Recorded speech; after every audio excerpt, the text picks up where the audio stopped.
Good morning students. आज हम करेंगे सोल प्रोप्राइटरशिप के अंदर उसके डिसएडवांटेजेस। फर्स्ट है लिमिटेड रिसोर्सेज। सोल प्रोप्राइटरशिप के अंदर क्या होता है कि फर्म क्या करती है, फाइनेंस को सप्लाई करती है प्रोप्राइटर के द्वारा हिमसेल्फ फ्रॉम हिज वेल्थ और फ्रॉम बोरिंग। वो क्या करती है, प्रोप्राइटर से क्या करते हैं, अपने धन अपनी सब चीज़ें को क्या करती है, वो उधार पर लेती है। There is a limit to the credit raising capacity of a single person. एक सिंगल पर्सन के अंदर क्या होता है, कैपेसिटी होती है, वो जितना चाहे वो लोन ले सकती है। This reduce the scope for business growth. इससे कारण क्या होता है कि बिजनेस ग्रोथ में उसका जो क्षेत्र होता है वो क्या हो जाता है, कम हो जाता है। The funds are not sufficient for medium scale और लार्ज स्केल बिजनेस। नेक्स्ट आता है अनलिमिटेड लायबिलिटीज। सोल प्रोवाइडर में पर्सनली लाइबल होता है, सारे के सारे डेब्ट्स उसको खुद को ही पे करने होते हैं, क्योंकि आपने पहले से ही पढ़ा है कि सोल प्रोवाइडर कौन होता है, वो अकेला स्वामित्व होता है जो बिजनेस को अकेला चलाता है और अकेला ही सारे जोखिम को सहन करता है। इन केस यदि मान लीजिए हैवी लॉस हो जाता है, proprietor will not only lose all his business assets but he may have to sell his personal property to pay back his debts. तो यदि मान लीजिए प्रोप्राइटर को लॉस हो जाता है तो वो बिजनेस के अंदर अपनी पर्सनल प्रॉपर्टी को बेचकर भी क्या करेगा, बाहर से लोगों से जो उसने ऋण लिया हुआ है, पैसा लिया हुआ है, उसे क्या करेगा, उसको वापस करेगा। Limited managerial skills. Sole proprietor में फर्म के अंदर सारी के सारी एक्टिविटीज़ परफॉर्म की जाती है एक सिंगल इंडिविजुअल के द्वारा। एक single individual can not be expert in all the fields. एक सिंगल व्यक्ति कभी भी पूरे फील्ड के अंदर एक्सपर्ट नहीं होता। He may be a good salesman but not a good manager।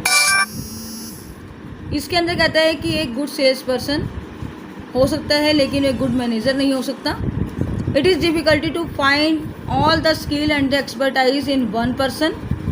Soul proprietor generally can not afford to appoint specialised and the expert employ. Sole proprietor generally क्या करता है, वो ज़रूरी नहीं कि जो अपने फील्ड में स्पेशलाइज्ड हो, जो एक्सपर्ट एम्प्लॉइज़ हो, उसको अफोर्ड कर सके।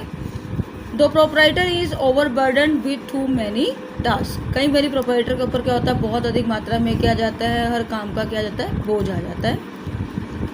लिमिटेड स्कोप फॉर एक्सेप्शन, विस्तार। इसके अंदर कहते हैं कि उसकी जो क्षेत्र होता है वो सीमित होता है।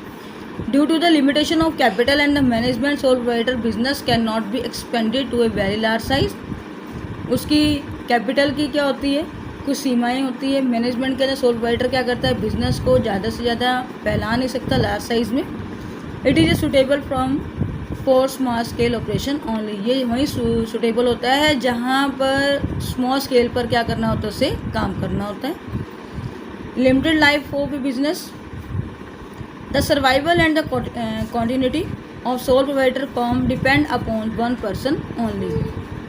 If the proprietor falls ill, क्या कहता है, यदि उसने अपने बिजनेस को जीवित रखना है, लंबे समय तक रखना है, तो ये एक पर्सन पे डिपेंड करता है। यदि मान लीजिए प्रोप्राइटर क्या हो जाता है, बीमार हो जाता है या क्या हो जाता है, इंसॉल्वेंट हो जाता है, then the business may come to an end. इसी कारण से बिजनेस क्या होता है, एंड पर आ जाता है।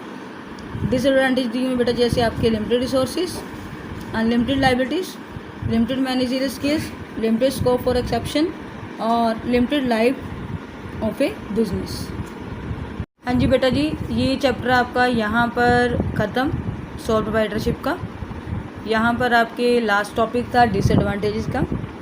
अब इसके साथ मैं आपको शॉर्ट क्वेश्चन भेज रही हूँ बेटा जी, जो पिछले चैप्टर के हैं आपके उसको लर्न करना है आपने। और उसके बाद बेटा जी लर्न करने के बाद मैं आपको अनसॉल्व क्वेश्चन भेजूँगी, आपने मुझे उसके आंसर रिप्लाई करने हैं। मेरे ही आपने व्हाट्सएप पे ही जैसे आप पहले रिप्लाई करते हैं वैसे ही मैं आपको क्वेश्चन भेजूँगी और फिर देखेंगे कौन सा बच्चा जल्दी जल्दी अपने क्वेश्चनों का रिप्लाई करता है।